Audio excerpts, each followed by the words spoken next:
5 seconds to go. Mr. Vice Chairman, knowing the honorable mover of this resolution to be a good parliamentarian, I had expected that he would place before the House all sides of this problem. I had expected that he would be no less interested in the efficiency and discipline of the administration, no less interested in the public welfare than in the interested of the civil services. But I am sorry to observe that he has taken only one view of the matter, namely the interests of the civil services alone. He has not at all dwelt upon the frightful consequences which a strike of the sort we had the misfortune to have would have had on the country and the people in general. He has spoken, no doubt, in measured tones like the honorable member who sat to his right in the morning and who raised a shout wanting to make up by sound what his arguments lacked in force. I wish to submit to this House that it would be incorrect and it would be imprudent for this House to accept this resolution.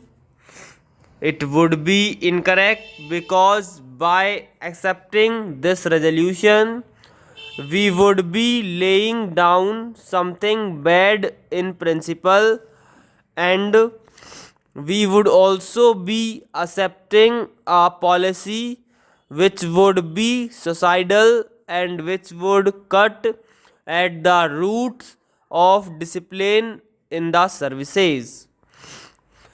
To the merits of reinstatement or otherwise of these persons, I will come later on. I doubt the very propriety of Parliament going into this matter. Now let us see what has happened. Whether right or wrong, departments have taken up the question of these strikers, those who took part in this strike, those who indulged in disobeying the ordinance. Several cases of sabotage and intimidation, including criminal ones, have been gone into, and the authorities have taken some decision. In some cases, the government have taken the decision, and in some cases, the departments have taken the decision. Now, would it be right for Parliament to intervene, to interfere with these decisions?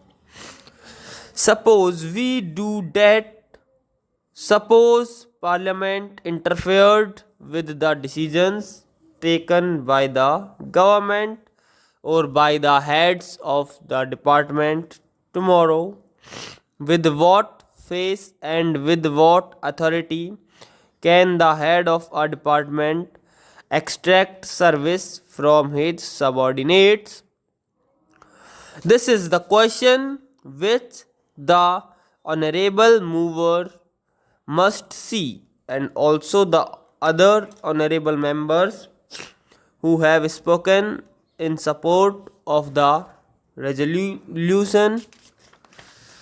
Unemployment is mounting up, and we have not been able to generate enough employment opportunities to provide even for those people who are entering the labor market today, perhaps to the extent envisaged during the third plan.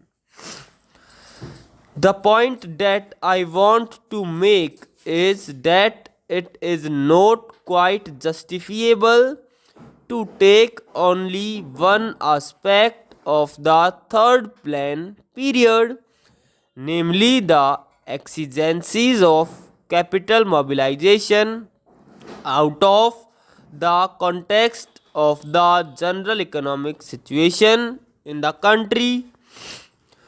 When we are therefore making this huge tax effort, we will have to apply our mind with equal seriousness, if not more, to see that the income generation in the community is as great as is envisaged, so that the savings and investments could be effected without disturbing unnecessarily the consumption pattern in the community.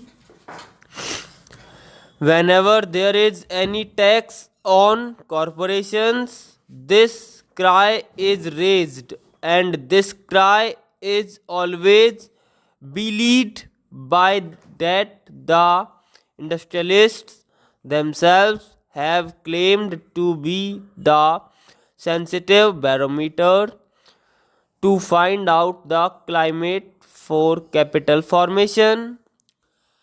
I mean the stock exchanges. This time, the stock exchanges have reacted quite favorably to the budget proposals as a whole, which clearly shows that whatever else may be the merit of the present budget proposals, it is certainly not anti capital.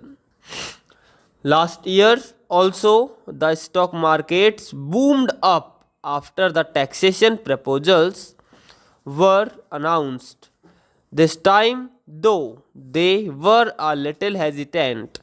At first, ultimately, I think they have realized that there is nothing wrong with the taxation proposals, and they are now merrily mounting up.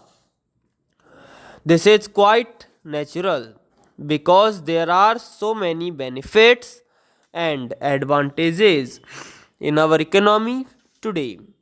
It is not difficult for the corporate sector to absorb a small rise of 5% in the corporation tax, which has been proposed by the Honorable Finance Minister. The economy of the nation today is more or less a closed economy because, due to the lack of external finances, imports have been virtually prohibited. There is a lot of planning in the country, which makes risk bearing rather unlikely, and because of the regulation of the economy, internal competition is also not very great.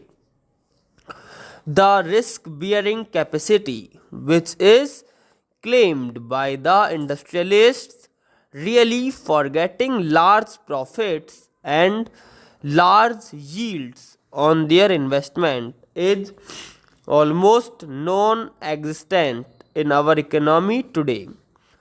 Our markets are expanding very fast, and the money generated is much more than the production of commodities, with the result that there are shortages is almost every commodity.